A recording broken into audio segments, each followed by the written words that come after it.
You have been lied to about acid indigestion, acid reflux, heartburn, and if you have anything wrong with your stomach, you are going to be so happy you watched this presentation, because not knowing the truth about this can lead you to years of misery. In college, I was on Tums for many years, and it helped me initially, but then I started having side effects and other symptoms, and it just was a nightmare. I didn't really have this information I'm going to share with you right now. And yes, I also want to talk about apple cider vinegar versus Tums and other antacids. And of course, my disclaimer right now is check with your doctor before implementing any of the things I'm going to share with you.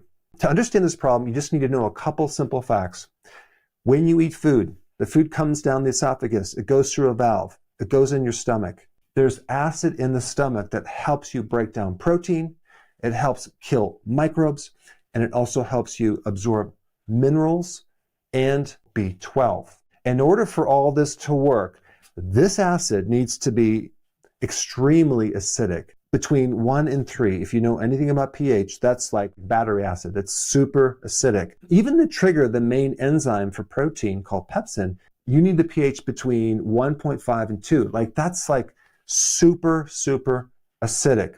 And if your stomach is that acidic, it'll tell the pancreas to release enzymes to help you break down food. It'll also let the gallbladder know to release bile to help you digest fats. And it'll tell the pancreas to release a bicarbonate to help neutralize this acid, because the stomach is full of acid and it's going to come right in here, and we have to neutralize that to prevent an ulcer happening lower in the digestive tract. But over here, we have something called acid indigestion or GERD, reflux, all very similar. You can see right here, the acid is coming up through this valve into the esophagus right through here. And here's the biggest lie. When you have acid indigestion, heartburn, acid reflux, those problems are a problem of too much acid. That is the lie. In reality, most of those problems are really being caused by a lack of acid, or an acid that's not very acidic, okay? Definitely not down here between 1 and 3. Could be 4, 5, 6, 7 pH. If you're operating off of this information that you need to get rid of your acid to fix any one of these problems, then you're going to be in a heap of trouble. All the information I'm going to share with you is from this book I'm going to put up right now, and I'll put the link down below, by Dr. Wright. Now, there's a lot of over-the-counter medications you can take, and if you read the back of the label, it'll say don't take this more than a couple weeks, okay? Well, a lot of people take it a lot longer. The reason they say only take it for 2 weeks is because it can create a serious deficiency in magnesium and other nutrients. It can affect your bones, it can affect your kidney, it does a lot of harm to your body. But then we have prescription medications. Apparently you can take those a little longer, between 4 to 6 to, at the max, 8 weeks. My question is, does it suddenly cure the problem so that you can come off of it? Well, from my observation, no. What they'll do next is they'll start to increase the dosage of that medication. What if that doesn't work? What do? Well, you have surgery. So this is a huge problem. I think antacids are probably the most overused medications because they just treat the symptom. They don't actually fix the root cause. So then here's a question. It's like, what about, should you start taking apple cider vinegar? Does that work better than Tums? There is no research on that. You won't find it. Tums works better to get rid of acid. But that should not be your goal if you want to correct this. Apple cider vinegar is a very good remedy for certain people. I'll talk about that.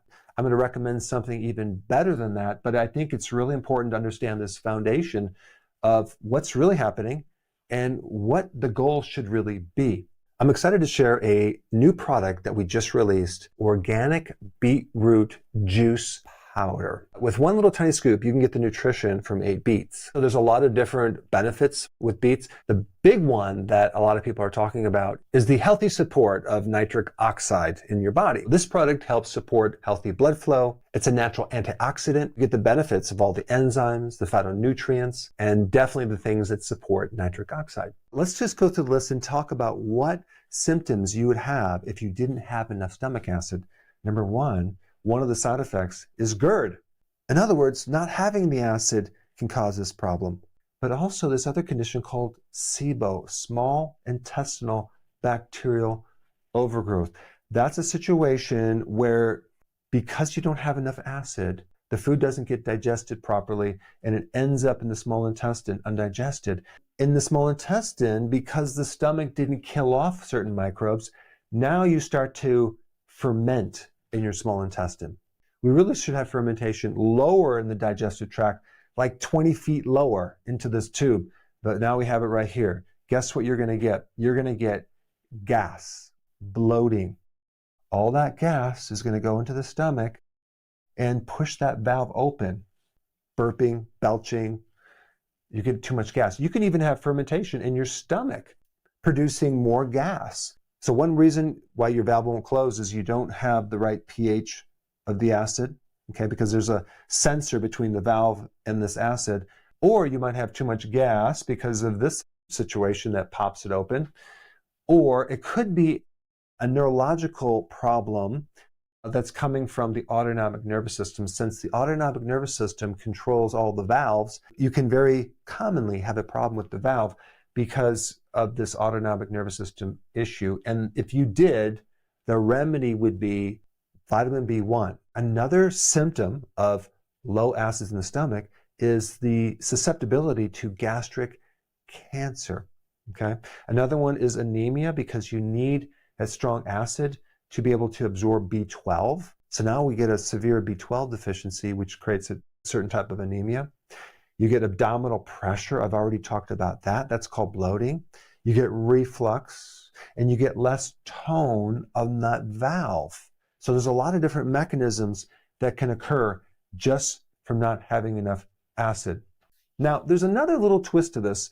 H. pylori. It's a microbe that normally is dormant in our bodies, but it can come out in certain environments, in certain situations, and cause ulcers, but it can also be responsible for 30 to 40% of acid indigestion, or GERD, or acid reflux, and changes its relationship to being somewhat friendly to unfriendly is if you lose your stomach acid. So the fact that you lost your stomach acids can be a reason for this microbe to pop out and start existing, because it tends to thrive in more alkaline environments. High stress can do it, and low vitamin D can weaken the immune system and allow it to come out of remission. But not only does the low vitamin D situation cause it to come out of remission, as another strategy, it will downgrade the vitamin D receptor and not let you be able to use vitamin D. So even though your levels are normal, at the cell level, it's not going in. So another little twist on that, which is really interesting, is that in your immune system, you have something called a cathelicidin. Cathelicidin is something in your immune system that will kill H. pylori on contact. It gets activated by vitamin D3. This is probably why H. pylori is really trying to shut down your vitamin D, because it knows if it doesn't, your immune system will automatically kill this thing if it starts to come out of remission. Now, I just wanted to make sure that you don't think I'm making all this stuff up. I'm going to give you some references, and I'll put these links down below. But these are research papers. There's one from Keller in 2015, found that patients with hypochlorhydria, that's low acid in their stomach, had impaired protein digestion and delayed gastric emptying, leading to pressure buildup and reflux-like symptoms. Next one, Wilder-Smith, 2009, in the Digestion Journal, showed that PPIs, which are antacids, can increase gastric bacterial overgrowth and bloating, contributing to reflux-like symptoms, suggesting that acid suppression can worsen things. Multiple studies confirm that gastrin, that's the hormone that increases the release of acid, gastrin release, which strengthens the tone of that valve depends on acid levels. I'm not making any of this up. This is legitimate. I'm going to get right into the solution to this, which is so simple. But if you're operating off of this lie, then you're never going to be able to fix it. You're just going to be constantly trying to get rid of acid. It's kind of like trying to put out a fire with gasoline. And we keep putting more gasoline on it. And we wonder, why doesn't it go out? Maybe you should try water. Okay, so first thing is apple cider vinegar. A lot of people are using apple cider vinegar to help relieve their indigestion and their heartburn, and it works for a lot of people. And of course, you never want to take straight apple cider vinegar and drink it. You want to dilute it, like 1 or 2 tablespoons per 8 ounces of water, or even 12 ounces of water, and then you sip that with a straw so it doesn't get on your teeth. I wouldn't necessarily use this as a permanent solution. Apple cider vinegar diluted is great for a lot of things, but to really fix your digestion, you're going to need something a little different. But I just want to let you know it will work, at least temporarily, because it does indirectly trigger the hormone that helps you make your own acid. But the thing that you really need is called betaine hydrochloride, and it has an interesting history. In 1999, there was a landmark study in the Journal for Clinical Pharmacology that showed that you could restore normal gastric acidity levels using betaine hydrochloride within 30 minutes.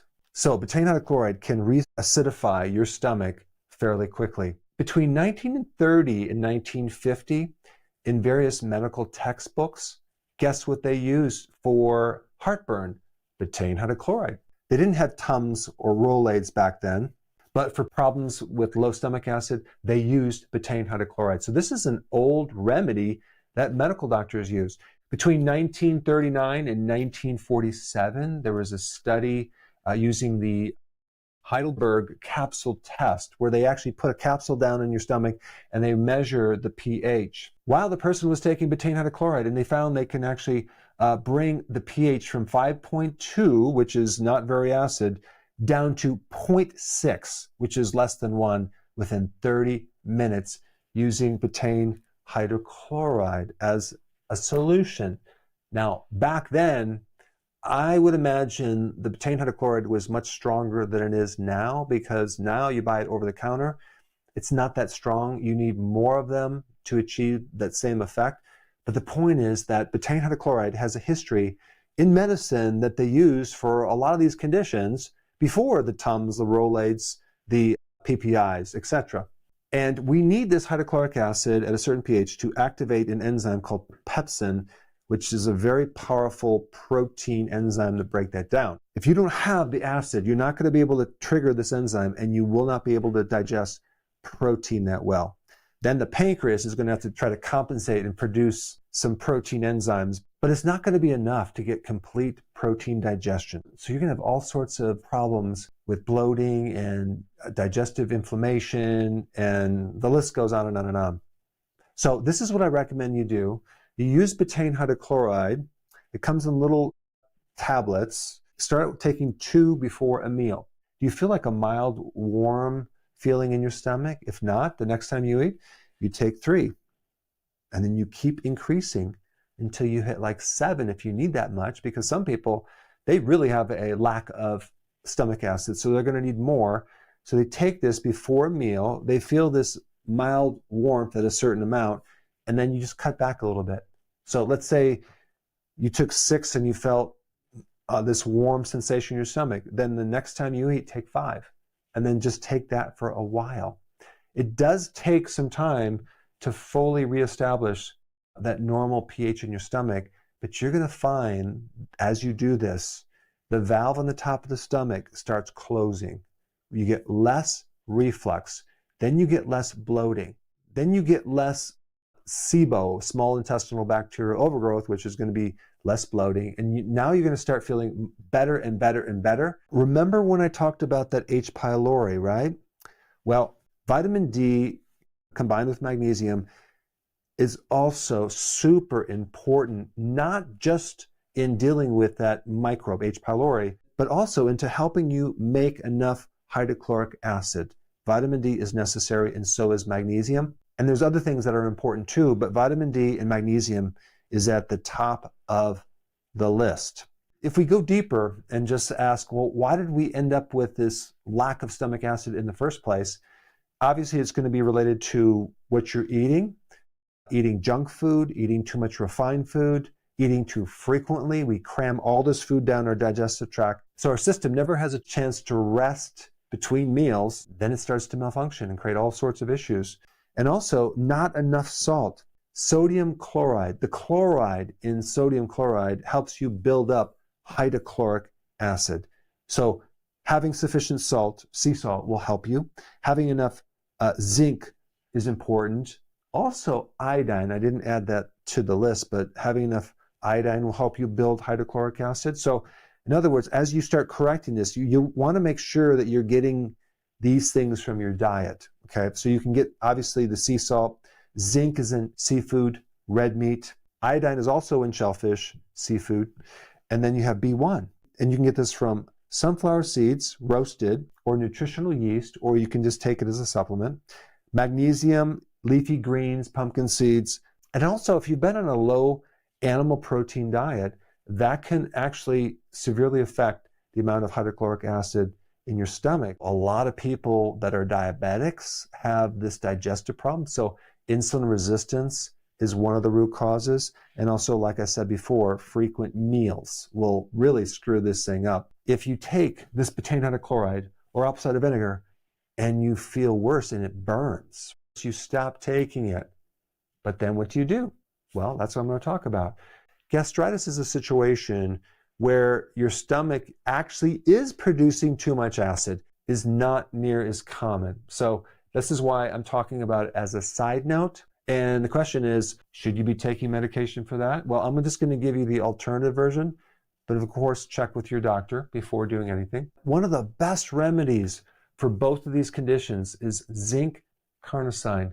It seems to go right to the ulcer or area that needs to be healed, creating this wound healing effect. It's like really wild. It's super effective, and it can heal up the ulcer and also reduce the gastritis.